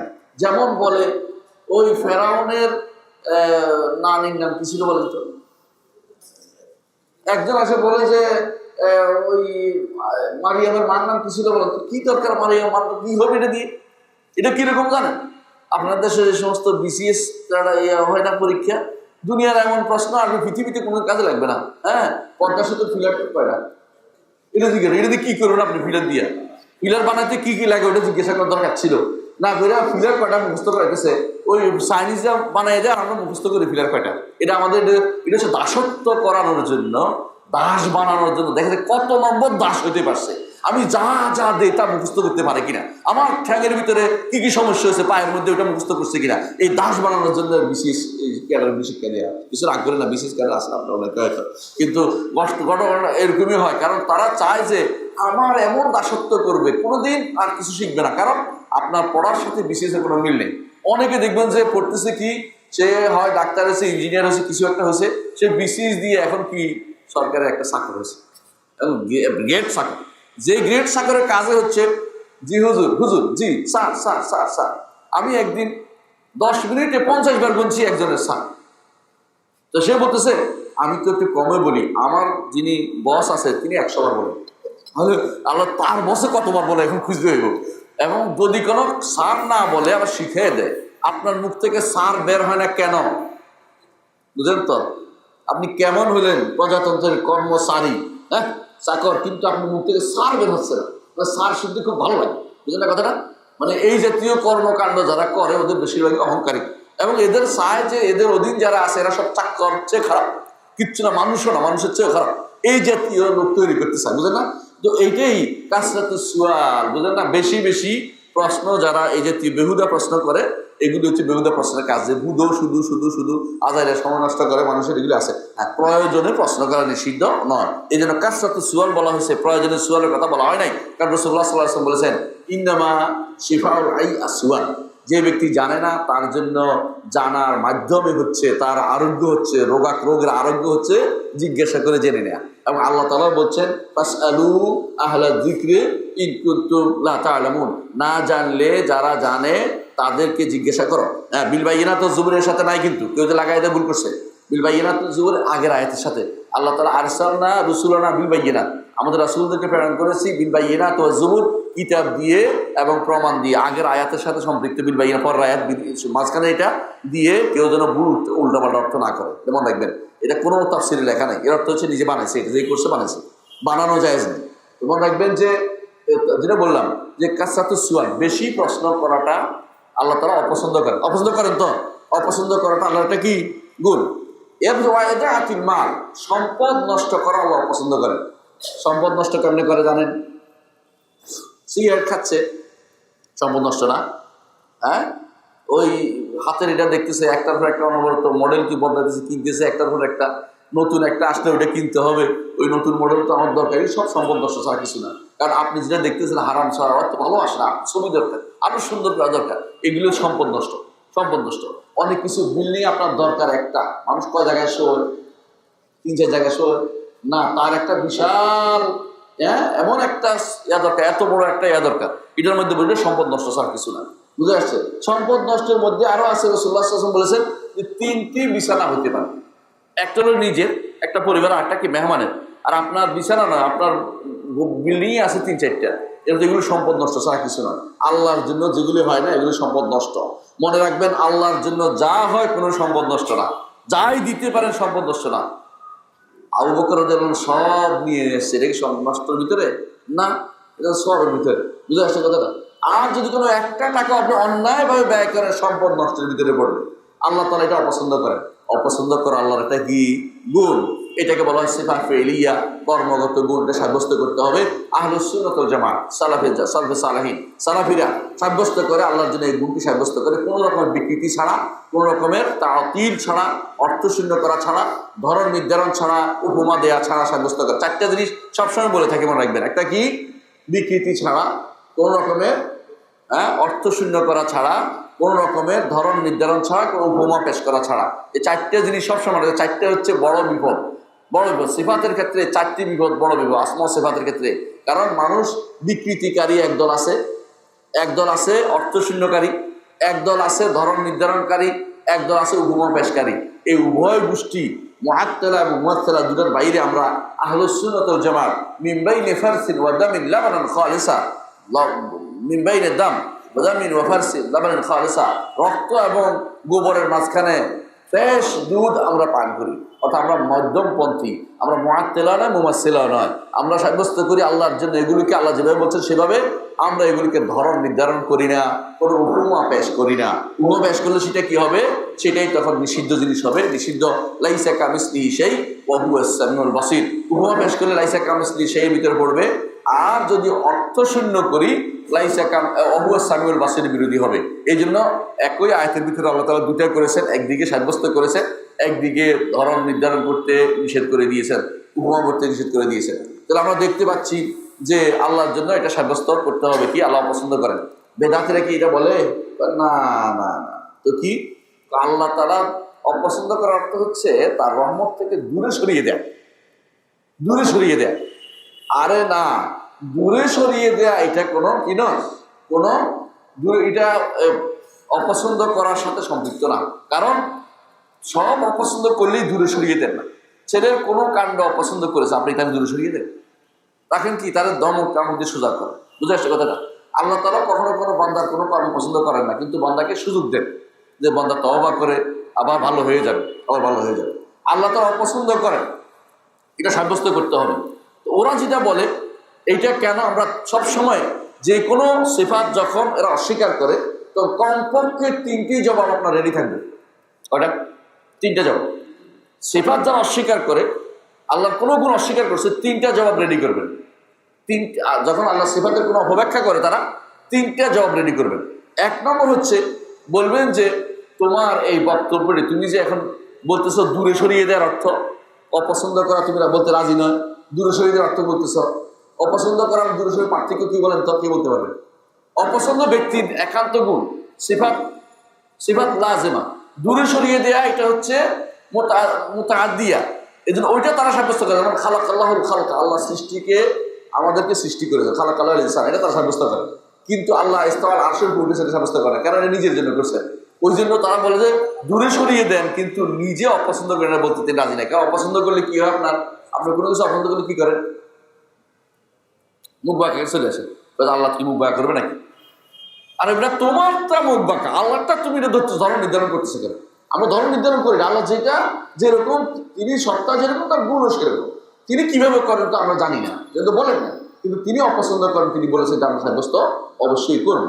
তো আমরা যখন যে কোনো গুণের ক্ষেত্রে মনে রাখবেন, তারা যখনই কোনো তাবিল নিয়ে আসবে, তিনটা জবাব থাকবে। এক নম্বর হচ্ছে এইটা প্রকাশ্য অর্থ বিরোধী, এটা প্রকাশ্য নসের প্রকাশ্য অর্থ বিরোধী। দুই নম্বর হচ্ছে যে সালফে সালেহিন এই ব্যাখ্যা করেন নাই, তুমি এই ব্যাখ্যা ইচ্ছা করে দাঁড় করেছ। তিন নম্বর বলবেন যে তোমার এই ব্যাখ্যার পক্ষে কোনো সুস্থ দলিল নাই, তোমার এই ব্যাখ্যার পক্ষে কোনো শুদ্ধ দলিল নাই। চার নম্বর বলবেন যে তোমার এই পদ্ধতিটা গায়ের মাগদুবে আলাইহিম এবং দোয়ালিনের পদ্ধতি, অর্থাৎ ইহুদি নাসারাদের পদ্ধতি।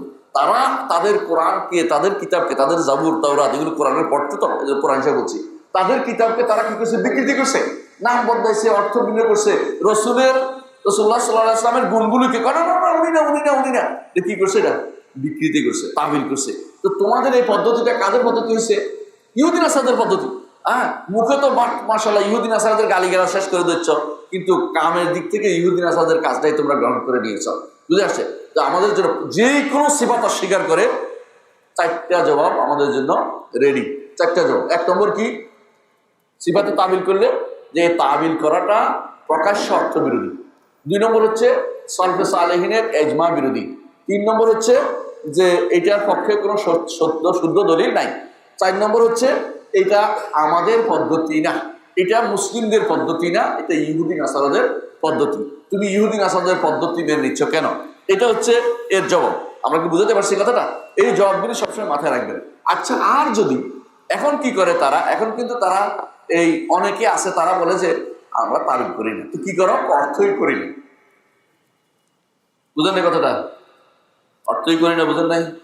মারামারি লাগছে, এক বেটা কয় দলিন না জলিন, এক বেটা মাঝখানে ঢুকছে, মাছ দিতে লাগছে, করে ভাই ভাই নামাজই পড়ি না। মানে এরকম হয়ে গেছে ওদের অবস্থা। নামাজ না পড়ার কি ভালো নাকি? দলিন জলিন তো নামাজ হইব, কিন্তু নামাজ না পড়লে কি হইব? এটা তো ঝাঁটারে চলে যাচ্ছে। তো ওদের একটা গোষ্ঠী আছে, এখনকার গোষ্ঠী আরো খারাপ। তাবিলের চেয়ে বেশি খারাপ হচ্ছে যারা বলে আমরা অর্থ করবো না, এটা বেশি খারাপ। কেন বেশি খারাপ শুনেন, কয়েকটা কারণ। 1 নম্বর হচ্ছে তারা বুঝাতে চাচ্ছে এটা যে এর অর্থ রসুল জানেন নাই। নাউজুবিল্লাহ, রসুল যদি না জানেন তাহলে কে জানলো আমাকে বলেন তো? শ্রেষ্ঠ আলেমকে রসুল, আল্লাহ তার নবীকে জানিয়ে দিয়েছে আমাদের জানানোর জন্য। অথবা বললো রসুল জানছেন আমাদের জানান নাই, কিন্তু আরো মারাত্মক কথা। নাউজুবিল্লাহ, আল্লাহ রসুল কি তাহলে আল্লাহ তার রসুল কোনো কিছু গোপন করেছে? নাউজুবিল্লাহ, না। বরং রাসূলুল্লাহ সাল্লাল্লাহু আলাইহি ওয়াসাল্লাম শেষ বিদায় হজের ভাষণের দিন কি বলেছেন? আসমানের দিকে তুলে বলেছে, আমি কি তোমাদেরকে প্রচার করেছি? তাহলে হচ্ছে অবশ্যই প্রচার করেছে। আল্লাহ তখন আঙ্গুল উপর দিকে, আল্লাহ রসুল আঙ্গুল উপর দিকে কি বলেছেন? আল্লাহ হাল বাল্লাগতু, আল্লাহ হাল বাল্লাগতু, আল্লাহু মাশহাদ, আল্লাহ আপনি সাক্ষী থাকেন। আঙ্গুল কোথাও রয়েছে? উপরে। কেন? আল্লাহ আল্লাহ উপরে, আল্লাহ উপরে, আঙ্গুল উপরে, আল্লাহ তুমি আপনি সাক্ষী থাকেন। আমরা বলি না আল্লাহ আপনি সাক্ষী থাকেন? আশহাদু আল্লাহ ইলাহা বলতে আঙ্গুল উপরে উঠাই কেন? আল্লাহ উপরে বলে। আর যারা বেদাতি তারা তো ওদিকে তাকানো, ওইদিকে আঙ্গুল কোন দিকে নেই আল্লাহ জানে, খুঁজে দেখতে হবে তাদের কোন দিকে নেই।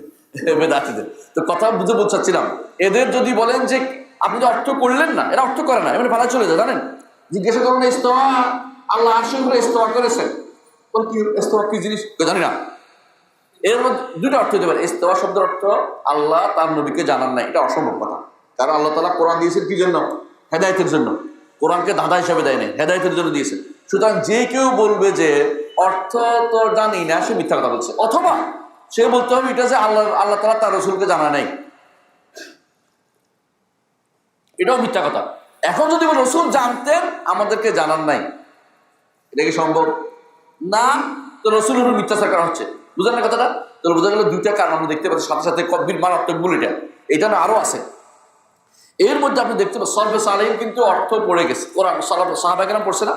সাহাবায়ে কেরাম যেখানে শব্দার্থ জিজ্ঞাসা করতেন একটা একটা, মুজাহিদ বলতেছেন আমি কোরআন 3 বার ইবনে আব্বাসের কাছে ফাতিহা থেকে নাস পর্যন্ত একটা একটা শব্দ জিজ্ঞাসা করেছি, একটা একটা আয়াতে থেমে থেমে।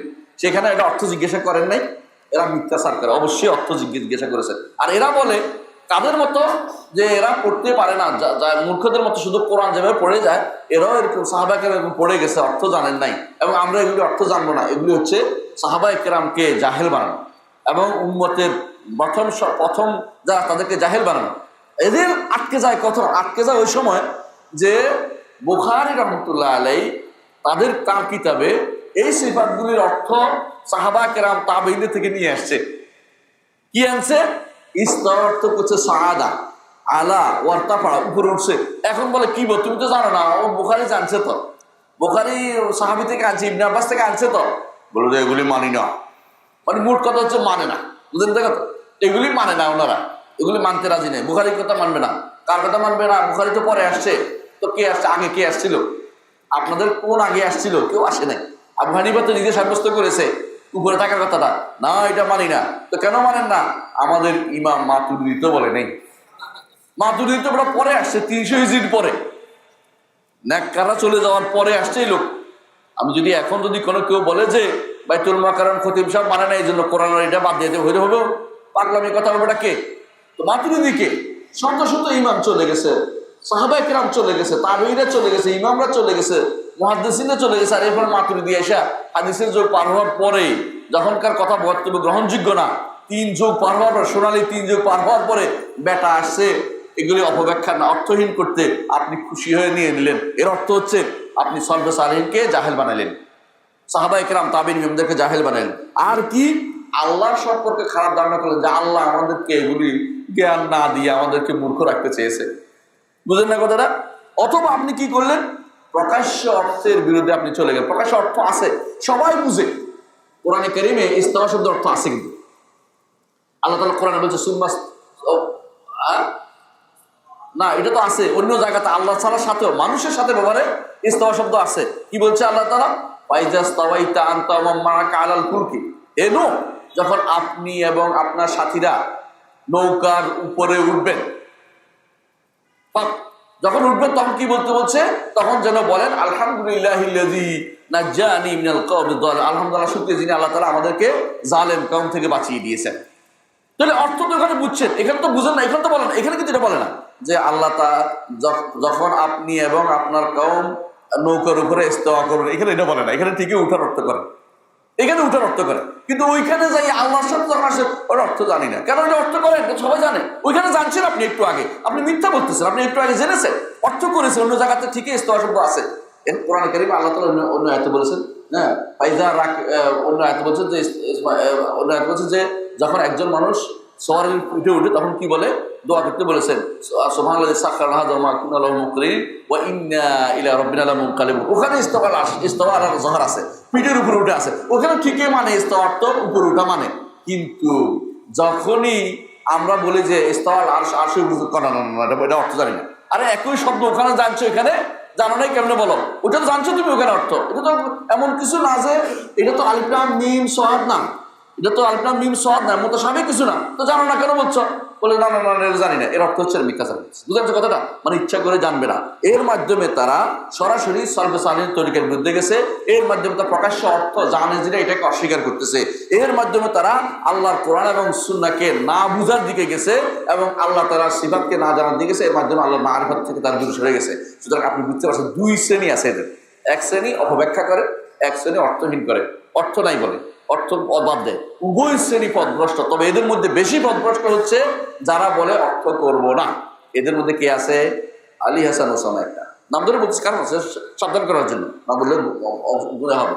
আলী হাসান ওসামা একটা, আপনাদের ওই কিউট বয়, কি নাম? এই তো বুঝছেন, কিউট বয়। হ্যাঁ, এই কিউট বয় একটা আছে আবরা। হ্যাঁ, আবরার নাম রাখা তো শরীয়তে জায়েজ নেই, জানেন তো? রাসূলুল্লাহ সাল্লাল্লাহু আলাইহি ওয়াসাল্লাম তার স্ত্রী বাররা ছিল, কে? জাইনাব রাদিয়াল্লাহু আনহার নাম ছিল বাররা। রাসূল বলছে তুমি নেককার, তুমি নিজের তাযাক্কুর আনফুসাকুম, নিজেকে তাজকিয়া করো, তারপর তোমার নাম জাইনাব বদলাই দিচ্ছে নাম। এরকম নিজের নাম আবরা রেখে ফেললে হয়? আবরা তুমি বুঝছে নেককার, নিজের নাম নেককার রেখে বলছে। হ্যাঁ, ইমানের খবর আছে কিনা খবর নাই, নেককার রেখে বলছে নিজের নাম। নিজের নাম নেককার রাখা যায় না। আলাকুল্লি হাল, আরেকটা কথা, দাগ ইচ্ছা মতো নাম রাখো। এরপরে আমি যেটা বলতেছি, এটা মূল কথা হচ্ছে আল্লাহর দ্বীনকে তারা কি করে নিয়ে অর্থ করবে না, এভাবে রেখে যায়। ঠিক এই কাজটা ওরা নয়, শুধু ওই ইলিয়াস গুম্মান বলেন, অথবা ফারাজি বলেন, ফরাজি, হ্যাঁ, লুৎফুর রহমান ফরাজি বলেন, অথবা আরেকটা কি আছে, হ্যাঁ হ্যাঁ বেলাল বিন আলী বলেন, এই লোকের আরেক নাম আছে শাহেদ কি জানি। হ্যাঁ, এই একই লোকের দুই নাম, দুই নম্বরই করে। এই দুই নম্বরই করার জন্য দুই নাম ব্যবহার করে, বুঝলেন তো? যারা দুই নম্বর মানুষ দুই নাম ব্যবহার করবে, দুই রকম। তো এরা শাহেদ হাসানি ব্যবহার করতেছে, নাম একটা দুইবার, বুঝছেন তো? মানে এরা হচ্ছে এটা না এটা, এটা না এটা, কোনটা নিজেরা লুকোচুরি করে, কারণ হক কথা বলার মতো সাহস তাদের নাই। এই মানুষগুলো দেখবেন যে অর্থ করে না, অর্থ না করে রেখে আল্লাহ তাআলা আরশের উপরে ইস্তেওয়া করেছেন।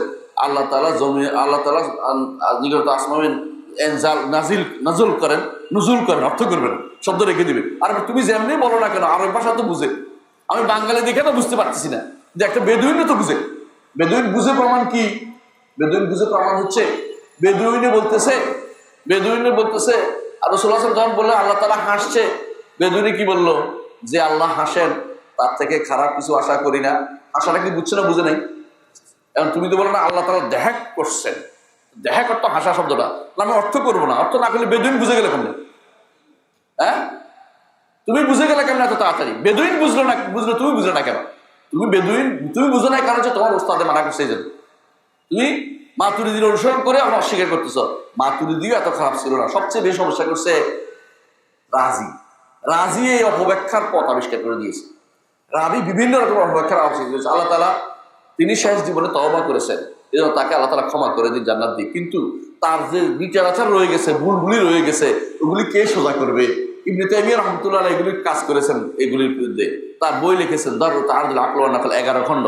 এবং তিনি লিখেছেন বায়ান তালবিস জাহামিয়া, সেটাও 10 খণ্ড, এই জাতীয় মানে 10 খণ্ডের মতো বড় বিশাল করে এই জাতীয় বইগুলি তিনি বের করেছেন। আলহামদুলিল্লাহ তিনি করে লিখেছেন, এগুলি লিখে তিনি আমাদেরকে স্পষ্টভাবে জানিয়ে দিয়েছেন সলাফদের নীতি কি সেটা জানিয়ে দিয়েছেন। নিজের থেকে ইবনে তাইমিয়া কিছু বায়ায় বলেন না, সব কিছু সলাফদের নীতি বলে দিয়েছেন। তো এখানে আমরা দেখতে পাচ্ছি যে সিফাত যারা অস্বীকার করে তাদের কোনো দলিল নাই, তারা মিথ্যাচার করে, মনে রাখবেন। এবং তারা বিভিন্ন রকম অপব্যাখ্যার অনুসরণ করে অথবা অর্থহীন করে জাহেল মনে করতে চায়। কিরকম কিছু মানুষ আছে না গ্রামের চাষা বসা কোরআন শরীফ পড়ে কিন্তু অর্থ বুঝেন, এরকম আছে না?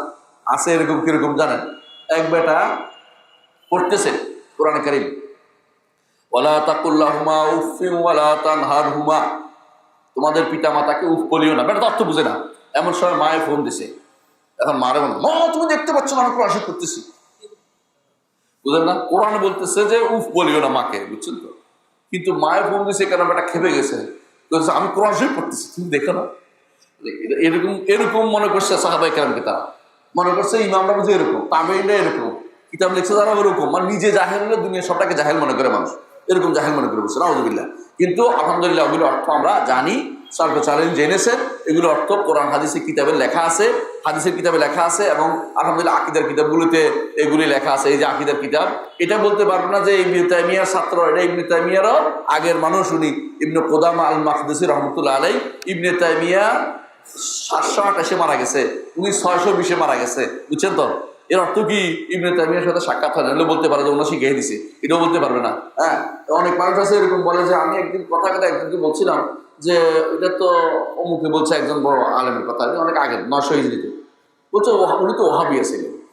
আমি দুঃখে কান গোলা হাসবো, বললাম যে ওহাবি ভাই, শেখুল ইসলাম মোহাম্মদ আব্দুল্লাহ রহমতুল্লাহ তো 1200 হিজরিতে 1206 মারা গেছে, তো ওই তো মারা গেছে 900 হিজরিতে, তো ওহাবি কেমনে উল্টে দিকে গেল কেমন, এটা আমার বুঝে গেল। কিন্তু বুঝার কোনো ক্ষমতা না, ওরা যা মনে বলছে উল্টাপাল্টা কথাবার্তা বলে, এদের বেশিরভাগ এরকম বলবে। আপনি যতই দলিল দেন শুনবে না, শুনবে না কেন? তাদের ওস্তাদে বলছে তা শোনার জন্য, এই জন্য কোরআনের কিতাবগুলি তারা জেনে শুনে পড়বে না কোনোদিনই। ওদের একমাত্র কিতাব হচ্ছে কি আকায়েদ আর নাসাফিয়া, মানে নাসাফিয়া দিন আর দুনিয়া, মান দিন দুনিয়া সব ধ্বংস করে দেয় এটা দিয়ে, এই জন্য এর নাম নাসাফিয়া। এটাও হতে পারে, নাসাফের কোনো জায়গা না অবশ্য। যিকরু বা'দা হাদিসের সিফাত, আরো কিছু এতক্ষণ আয়াত দিছে উনি, এখন কিছু হাদিস সিফাত আনবে, কারণ কোরআন দিয়েও সিফাত সাব্যস্ত হয়েছে, হাদিস দিয়েও সিফাত সাব্যস্ত হয়েছে। এখন তার আমরা 10 নম্বর সিফাতটা সাব্যস্ত করব। 10 নম্বর সিফাতটা কি? আন নুজুল। নুজুল অর্থ কি? আল্লাহ তাআলা নেমে আসা। নেমে আসা আপনার কাছে হঠাৎ করে মনে হবে নেমে আসা শব্দটা কেমন বললেন, এটাকে আপনাকে মনের ভিতরে এটা স্থান করে নিতে হবে যে নেমে আসে, কিন্তু ধরন দূর করে দিতে হবে। ধরন জানি না। আচ্ছা, একটা বিদ্যুৎ যখন আসে, আমরা উদাহরণ দিচ্ছি দুনিয়ার সৃষ্টির মধ্যে বিদ্যুতের আলো আসে না? বিদ্যুতের আলো কি আমার মতো ঠ্যাং দিয়ে আসে নাকি? একটা সৃষ্টি যদি বিনা পায়ে, হ্যাঁ, কিছু না ধরে আসতে পারে, আল্লাহ তাআলার আসার ধরনটা নির্ধারণ করা জরুরি হয়ে গেল কেন? আমার উপরে কিয়াস কেন করলেন? এটা ভুল হচ্ছে, বুঝে আসছে কথা না? এই জন্য কোনো কিয়াস করা যাবে না। তিনি নেমে আসেন কামা ইয়ালিকু বিজালালিহি ওয়া আযমাতিহি, তার সম্মান এবং মর্যাদার সাথে উপযুক্ত, যেভাবে ইচ্ছা সেভাবে তিনি নেমে আসেন। এখন চালাকি করতেছে, কারণ নেমে আসলে তিনটার আসল কি খালি হয়ে যায় কিনা, এটা কেন করছে জানেন? নিজের উপর কিয়াস করছে। কারণ আমি এখান থেকে ওখানে গেলে কি আমি এখানে থাকি? বুঝে আসছে কথাটা? কিন্তু আপনি আশ্চর্য হবেন, আলো যে নেমে আসে সূর্য থেকে, আলোতে আর সূর্য আলো আসে না নাই? সৃষ্টির মধ্যে যদি এরকম হয় যে তিনি না নেমে এসেও জায়গা থেকেও তিনি আলোকিত নামানো হয়, আলো তো নামছে, তারপরে স্রষ্টার ব্যাপারে কিয়াস কেন করতেছেন আপনি এখানে? আপনি ওই কিয়াস আসবেই না। তিনি নেমে আসেন, তবে কিভাবে আসেন জানি না। যখনই আপনি বলবেন যে স্থানচ্যুত, তিনি কি তাহলে কি স্থানচ্যুত হন কিনা, হারাকা হয় কিনা, জায়গা বদল করেন কিনা, তিনি কি সত্তাগত আসেন কিনা, আরশ খালি হয় কিনা, এই জাতীয় কথা যখনই আসবে বলে ধরন নির্ধারণ করতেছ। আমরা কিন্তু ধরন নির্ধারণ করি না। ও ধরন নির্ধারণ করে বিপদে পড়ছে। ধরন নির্ধারণ করতে চাইয়া যে তাহলে কথাই হচ্ছে ধরন নির্ধারণ করছে। আমরা তাহলে থেকে মুক্ত। আমরা কি বলি? আল্লাহ তাআলা নেমে আসেন কামা ইয়ালিকু বিজালালিহি ওয়া আযমাতিহি, যেভাবে তার সম্মান এবং মর্যাদার সাথে উপযুক্ত। আবার কি বলে জানেন? শোনেন, বলতেছে আল্লাহ তাআলা যদি কোনো ঢাকাবাসীদের জন্য শেষ রাত্রে আসে। তো যারা এরপরে আসে কোথায়? পাকিস্তান, ইন্ডিয়া। ইন্ডিয়ার জন্য আরেকটু পরে, পাকিস্তান আরেকটু পরে, তো আল্লাহ নিচেই রয়ে গেলেন। এটা জবাব কি? জবাব কি? সোজা না কি? আপনি ধরন নির্ধারণ করতে গেছেন গো, আমরা তো ধরন নির্ধারণ করি না। আমরা ধরন নির্ধারণ করি না। সূর্যের আলো ঠিকই আসতেছে, পৃথিবীর কোন জায়গায় পড়বে এটা আমার জানা নেই। আল্লাহর ইচ্ছা যেখানে ফেলবেন সেখানে পড়তেছে, এখানে আলো হইতেছে। সূর্যের আলো তো বন্ধ হয়ে যাচ্ছে না। ঠিক আছে, কথা বুঝাতে পারছি? সৃষ্টি এবং সৃষ্টিতে যদি এরকম হয়, স্রষ্টাতে তার ইচ্ছে উত্তম কোনো মাধ্যম আমরা জানি না কিভাবে তিনি নেমে আসেন, ওই ধরন নির্ধারণ করতে আমরা যাবো না। বলবো না যে পৃথিবীতে ওখানে তো মধ্যরাত্রি, আমার এখানে যখন আল্লাহ নেমে আসে ওখানে কি করেন, ওখানে নামে আসলে এখানে কি আল্লাহ তো নিচেই থাকেন, এই জাতীয় কথা বলা জায়েজ নাই। কেন? আমি ধরন নির্ধারণ করতে গেছি, তারা ধরন নির্ধারণ করা আমাদের জন্য জায়েজ নেই। উত্তরগুলি শুনে রাখবেন, তাহলে ওরা কিন্তু আপনাকে পেঁচাইতে পারে। যখনই এটা বলে রাখলো যে তুমি ধরন নির্ধারণ করতে গেছো, আমরা ধরন নির্ধারণ করি না। আমরা কোরআন হাদিসে বিশ্বাস করি। আল্লাহ রসুল সাল্লাল্লাহু আলাইহি ওয়াসাল্লাম বুখারী মুসলিম হাদিস দ্বারা সাব্যস্ত যে রাসূলুল্লাহ সাল্লাল্লাহু আলাইহি ওয়াসাল্লাম বলেছেন, আল্লাহ তাআলা ইয়ানজিলু রাব্বুনা, আমাদের রব নাজিল হন, অবতরণ করেন, তিনি নিচে আসেন। হ্যাঁ, নাজিল অর্থ নিচে আসেন। কিভাবে? কুল্লু লাইলাতিন, প্রতি রাত্রে, ইলা সামাই দুনিয়া, দুনিয়ার, দুনিয়া বুঝেন, এখানে দুনিয়া মানে নিকটে, আখিরাতের অর্থ না। বুঝলেন? এই দুনিয়া অর্থ কি? নিকটতম আসমানে। আসমান তো দূরও আছে, এটা কাছের আসমানে নেমে আসে, এটা দুনিয়া অর্থ কাছে। ইজানতুম বিল উদওয়াতিদ দুনিয়া ওয়া হুম বিল উদওয়াতিল কুসওয়া, যখন তোমরা নিকটতম উপত্যকা ছিল, তারা দূরবর্তী উপত্যকা ছিল, বুঝে আসছে? কুসওয়া, এখানে দুনিয়া অর্থ নিকটে। সব দুনিয়া অর্থ দুনিয়া, আখিরাতের বিপরীত দুনিয়া, আখিরাত না, এটা মনে রাখবেন। এখানে উল্টা অর্থ করেন না। তাহলে বলছে কি, আল্লাহ তাআলা প্রতি রাত্রিতে নিকটতম আসমানে আসেন, এসে কি বলেন? হালমিন মুস্তাগফিরিন ফাগফির লাহ, এমন কেউ কে আছে যে আমার কাছে ক্ষমা চাইবে, আমি তাকে ক্ষমা করে দেব। এটা শেষ রাতে, এই জন্য অনেকেই শেষ রাত, যারা তাহাজ্জুদ পড়েন আপনাদের মধ্যে, এরা আল্লাহকে এই অবস্থা, তাদের দোয়া কবুল হয়, তারা আল্লাহ সন্তুষ্টি লাভ করে এবং তারা আনন্দ পায়। এই আনন্দ পয়সা দিয়ে কিনা যায় না। এই আনন্দ একমাত্র ওই ব্যক্তি পায় যে ব্যক্তি রাতে সালাত আদায় করতে শিখেছে। সেই ব্যক্তি এই আনন্দ কোনোদিন ভাগাভাগি করতেও রাজি হয় না, এবং এটাকে বাদ দিলে তার মনে হয় বিশাল কিছু হারিয়ে ফেলেছে। এটা বিশাল নেয়ামত তার জন্য। এটা যদি পাইতে পারেন কেউ, আপনি জীবনটা সার্থক মনে করবেন। কারণ এই সময় আল্লাহ হুজুর ইলাহি রব্বুল আলামিন, এই সময় তিনি শেষ রাত্রিতে তিনি নাজিল হন, তিনি বলতে থাকেন, আমার কাছে ক্ষমা চাইলে ক্ষমা করে দেব, আমার কাছে দোয়া চাইলে আমি কবুল করব, আমার কাছে কিছু চাইলে আমি তাকে দিব। এভাবে তিনি সকাল পর্যন্ত বলতে থাকেন, অর্থাৎ শেষ রাত্রি থেকে সকাল ভোর পর্যন্ত বলতে থাকেন। তো এইটা হাদিসে আসছে। এর অর্থ হচ্ছে আমাদেরকে এই হাদিসে বিমান আনতে হবে, আল্লাহ তাআলা নিকটতম আসমানে নেমে আসেন, ধরন আমরা জানি না। কোন রকমের কি করতে পারবো না, কোন রকমের চারটা কাজ করা যাবে না। একটা হচ্ছে, অর্থ শূন্য করা যাবে না, অর্থ শূন্য করা যাবে না, ধরন নির্ধারণ করা যাবে না, উপমা পেশ করা যাবে না, এবং আরেকটা কি, অর্থ বিকৃতি করা যাবে না, বিকৃতি সাধন করা যাবে না।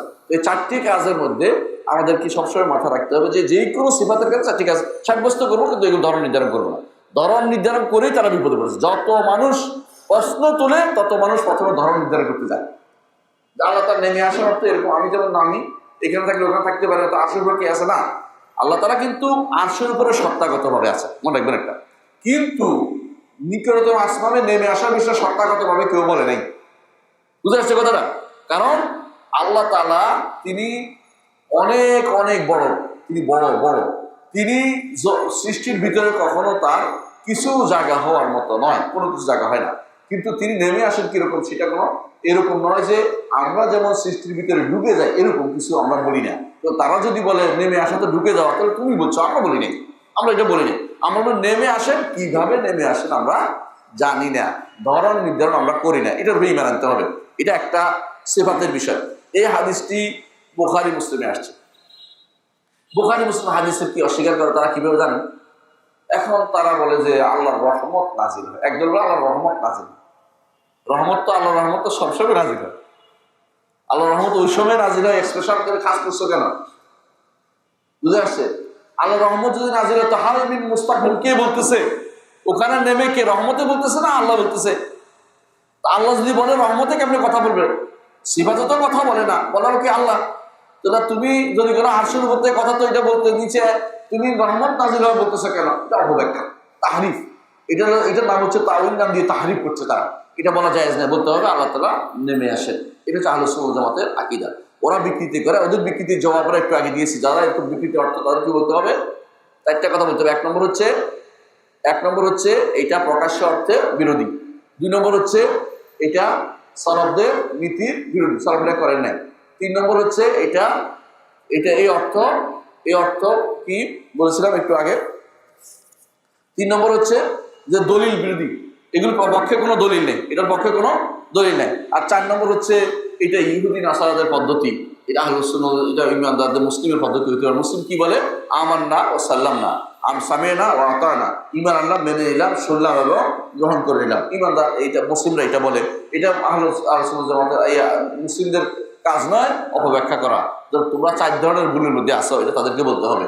এরা এই ভুলটা করে। আচ্ছা, অথবা তারা কি বলে, একদম বলে যে না না না, আল্লাহ রহমত নাযিল। কি? তখন দেখছে যে রহমতের কথা বলতে পারে না, হাল মিন মুস্তাগফিরিন ফাগফিরালা, এবং সকাল বুঝে তিনি বলতে থাকেন, এর অর্থ তিনিই বলেন। তখন বলতে না, রহমত না, এটা ফেরেশতা নাযিল করেন তিনি। তাহলে ফেরেশতা তখন বলতে থাকে, আল্লাহ ফেরেশতার কাছে আমরা চাইতে পারি, ফেরেশতার কাছে চাইতে পারি, ফেরেশতার কাছে চাইলে শিরিক হয়ে যায় না? তো তুমি এখন তো আমাকে যে বৃষ্টি থেকে পালাইয়া এসে ঠিক যেখানে বৃষ্টি কি বলে ওই, হ্যাঁ, যেরকম পানি পড়ে, এটার নাম কি, হ্যাঁ, যেখানে পানি পড়ে না, হ্যাঁ, ওটার নিচে এসে দাঁড়িয়েছে, এবার ভালো করে দিচ্ছে।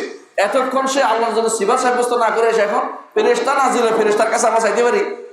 তো ফেরেশতার কাছে চাইলে কি হইব? শিরক হয়ে যাবে। তাহলে তুমি তো আমাদের শিরকের ভিতরে নিয়ে যাচ্ছ। আউযুবিল্লাহ। তাহলে বোঝা গেল যে কখনো এটা কি করে, আমাদের এটা বলা যাবে না যে আল্লাহ তাআলা তার রহমত নাজিল হয় বা তার ফেরেশতা নাজিল হয়, বলা যাবে না। বলতে হবে আল্লাহ তাআলা তিনি নাজিল হন, তিনি কিভাবে নাজিল হন এটা আমরা জানি না, তার ধরন আমরা জানি না, সাব্যস্ত করতে হবে। এগুলো যারা সাব্যস্ত করবে না তারা বেদাতি, এবং তারা যদি জেনে শুনে বিরোধিতা করে ঈমান হারা হয়ে যাবে। আর যদি কোনো জেনে শোনার পর ইচ্ছা করে মানবে না বলে, তারা কাফের হয়ে যাবে।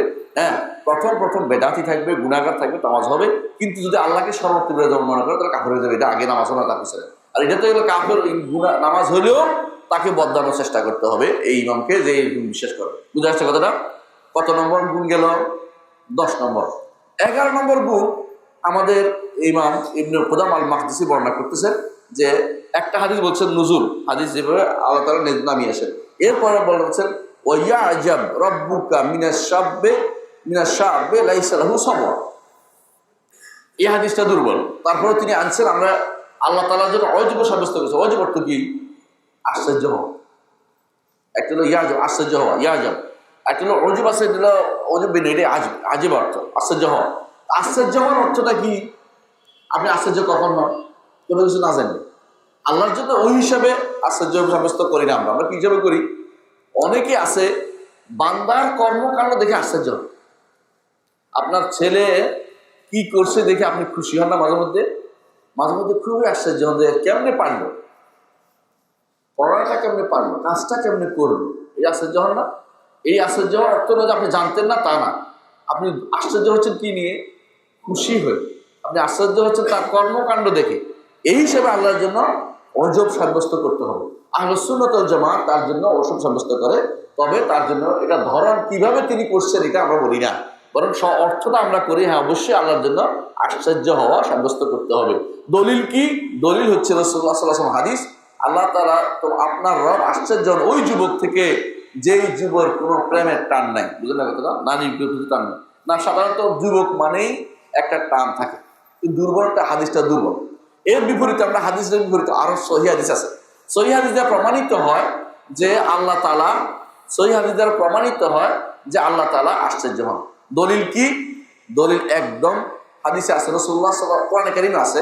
আল্লাহ বলছেন বাল আজিবতা ওয়া ইয়াসখারুন, হে নবী আপনি আশ্চর্য হচ্ছেন আর তারা ঠাট্টা করছে। বুঝলেন কিনা? রাসূলুল্লাহ সাল্লাল্লাহু আলাইহি ওয়াসাল্লামের কাছে তারা এই কাজ নিয়ে আসতেছে। হ্যাঁ, রাসূল তাদের কুফরি দেখে আশ্চর্য হচ্ছে, এরা তো কুফরি কেমনে করে। আর এরা কুরাইশরা কি বইয়াস, কিন্তু কুরাইশরা ঠাট্টা করেই যাচ্ছে রাসূলের নাম নিয়ে, যে তোমার ছাড়া আর কারো দেখলো না, কি জন্য তোমার দিবে নবুয়ত, মানুষ কেন হবে, ফেরেশতা কেন হয় না, এই আমাদের এই মক্কাটাকে একটা পর্ষণ বানিয়ে দাও তো, আমাদের পাহাড়গুলোকে সরাই দাও তো। এগুলি বলছে সারাক্ষণ এগুলির মধ্যে লিপ্ত আছে রাসূলের সাথে। রাসূল আশ্চর্য হচ্ছে যে আল্লাহ চাইলে তো সবাই পারে, কিন্তু এগুলো ঈমান আনবে না। এগুলো তো ইমানের সূরা কোরআনের মধ্যে এগুলো অনেকগুলি পাবেন আপনারা এই ঘটনা, যে কতবার তারা এটা বলে ক্বালু লান নু'মিনা লাকা হাত্তা তাখরুজা মিনাল আরদি ইয়ামবুআ। হ্যাঁ, তারা বলে যে লান নু'মিনা লাকা হাত্তা তাখরুজা মিনাল আরদি ইয়ামবুআ, জমিন থেকে প্রস্রবণ বের করেন, নইলে আমরা ঈমান আনবো না। আবার ওদের প্রস্রবণ বের করলে ঈমান আনবো না। তো কি করতে হবে? বলছে জমিন থেকে আমাদের জন্য পাহাড়গুলি সরাইয়া দেন, হ্যাঁ, আমার জন্য আপনি আকাশ থেকে কিতাব নাজিল হয়েছে আমরা দেখতে পাই, এরকম করেন। কারণ দেখলে পেলে হবে না, এরপর না না না, তো কি হাত উপরে উঠছেন, আপনি উঠে নিয়ে আসতেছেন, ওটা দেখাইতে হবে, এভাবে দেখাইতে হবে, মানে এইভাবে এমন এমন জিনিস দেখে রাসূলুল্লাহ সাল্লাল্লাহু আলাইহি ওয়াসাল্লামকে আল্লাহ তাআলা বলতেছেন বাল আজিবতা ওয়া ইয়াসখারুন, হে নবী আপনি আশ্চর্য হচ্ছেন, তারা ঠাট্টা করছে। এখানে একটা কিরাত সাবরিয়া আছে গ্রহণযোগ্য, বাল আজিবতু ওয়া ইয়াসখারুন, আমি আশ্চর্য হচ্ছি, এরা ঠাট্টা করছে। বোঝা গেল যে আল্লাহ তাআলা আশ্চর্য হন, কোরআন দিয়েও সাব্যস্ত হচ্ছে। এই কেরাতগুলির মধ্যে অনেক আকীদা বিষয় সাব্যস্ত হয়, সুতরাং কেরাত দ্বারাও এটা সাব্যস্ত হলো। ঠিক আছে, বুঝে আসছে? ঠিক কোরআনে কারীম আল্লাহ তাআলা আরো অন্য জায়গায় বলেছেন ওয়া ইন তা'জাব ফা'আজাবুন কাওলুহুম, যদি আপনি আশ্চর্য হন হে নবী, তাদের কথা আরো আশ্চর্যজনক আমার কাছে। এটা কার কাছে? আল্লাহর কাছে আশ্চর্যজনক। বোঝা গেল আশ্চর্য হওয়া আল্লাহ তাআলার একটা গুণ।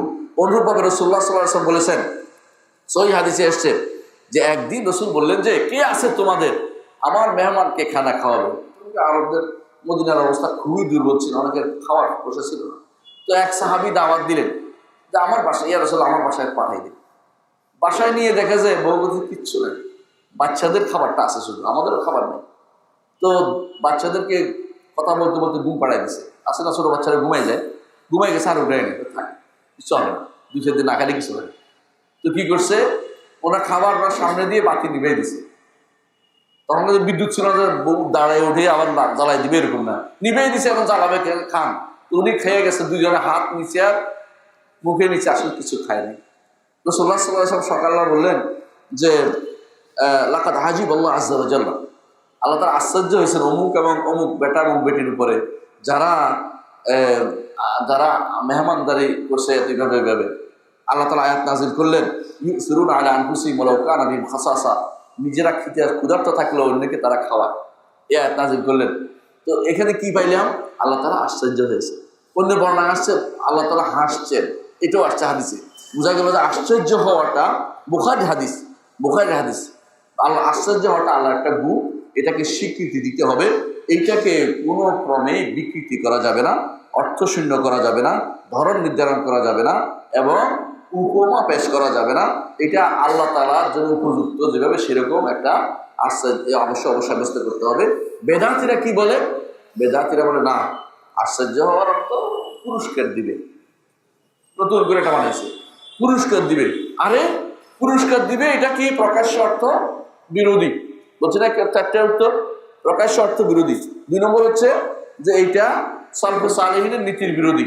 3 নম্বর হচ্ছে এটার উপর দলিল নাই, সুক্ত দলিল নেই। 4 নম্বর হচ্ছে এটা ইহুদি নাসারাদের পদ্ধতি, তাহলে এটা মুসলিমের পদ্ধতি হইতে পারে না। এইটা দলিল সবসময় এগুলো দিয়ে দেয় উত্তর, এটা আলোচনা। হ্যাঁ, তবে একটা জিনিস মনে রাখতে হবে, কোনো গোপন না জানার কারণে কেউ আশ্চর্য হয়ে যায়, এটা একটা জিনিস, এইটা আল্লাহর জন্য সাব্যস্ত করা যাবে, বুঝে আসছে? তবে কোনো কোনো জিনিস আল্লাহ তাআলা যে জানি আমি তুমি এটা করবে, খুশি হয়, এই জন্য সেটার জন্য তিনি আশ্চর্য হন, এটা তারা অবশ্যই আছে, তার এটা সাব্যস্ত করতে হবে, এটা সাব্যস্ত করতে হবে। এটাই যেমন আপনার সন্তানের উপর আপনি খুশি হয়ে যান, আমার ছেলে করবে, আমি জানতাম, খুশি হয়ে যান, ভালো পারবে, ঠিক আমি বুঝছিলাম, খুশি আশ্চর্য হন। এটাও কিন্তু কি আছে, জায়েজ আছে বান্দার জন্য। আল্লাহর জন্য ধরুন আমরা নির্ধারণ করছি না, তবে প্রথমটা নয়, যেটা না জানার কারণে তিনি আশ্চর্য হচ্ছেন এটা বলা যাবে না। জেনেও তিনি আশ্চর্য হন, তবে সেটার ধরন আমাদের জানা নাই, এটা বিশ্বাস করতে হবে। এইটাই হচ্ছে আমাদের আজকে 11 নম্বর দর্স। এর মাধ্যমে আমরা আমাদের আজকে দর্স শেষ রাখবো। আগামী দর্স ইনশাআল্লাহ আল্লাহ তাআলা তিনি হাসেন, এটার উপর আমরা সাব্যস্ত করবো। এটা যদি কেউ বলে অনেকে সহ্য করবে না, হ্যাঁ হাসেনও মানে দাঁত দেখান, আমি দাঁতের কথা বলে নেই, আগামী দর্শে বিস্তারিত এটা আলোচনা করবো ইনশাআল্লাহ। তো সুতরাং আমরা আমাদের আজকে দর্শে আমরা যে সমস্ত সিফাতগুলো জেনেছি, আল্লাহর কাছে দোয়া করি আল্লাহ যেন এগুলিকে আমাদের হেদায়েতের মাধ্যম বানান, এবং যা আমাদের বিরোধী যারা তাদেরকে সহি পথের দিশা দিশ দেন, তারা যেন বিশ্বাস করে আল্লাহর সিফাতগুলোকে বিশ্বাস করে, সিফাতগুলো অস্বীকার করলে কাফের হয়ে যাবে, আর সিফাতগুলো অপব্যাখ্যা করলে ফাসেক বেদাতি হয়ে যাবে, এবং তারা যদি কোনো এগুলিকে জেনে শুনে এগুলিকে না মানে তাহলে কাফের হয়ে যেতে পারে, এবং তাদের পিছনে তখন আর সালাত হবে না, কারণ তারা তখন কাফের হয়ে যাবে। সুতরাং আমরা এই অনেক কিছু তারা না বুঝার কারণে করছে, সেই জন্য তাদেরকে আমরা বেদাতি বলি, কিন্তু আমরা তাদেরকে কাফের বলে বলি না। কিন্তু একটা স্পষ্ট জিনিস হচ্ছে আল্লাহ তাআলা আরশের উপরে, এটা অস্বীকার করে। আল্লাহ তাআলা ওলু উপরে থাকাকে অস্বীকার করলে সে ব্যক্তি কাফের হয়ে যাবে। এখানে কোনো ওজোর চলবে না, কারণ এটা স্পষ্ট জিনিস, কোন হাদিসে স্পষ্ট বুঝতে পারে। যে ব্যক্তি জানে না তাকে জানাতে হবে একটুকু, শুধুমাত্র জানানোর পরেও যদি অস্বীকার করে সে ব্যক্তি কাফের। আল্লাহ আমাদের বুঝার তৌফিক দান করুন। সুবহানাকা আল্লাহুম্মা ওয়া বিহামদিকা আশহাদু আল্লা ইলাহা ইল্লা আনতা আস্তাগফিরুকা ওয়া আতুবু ইলাইক।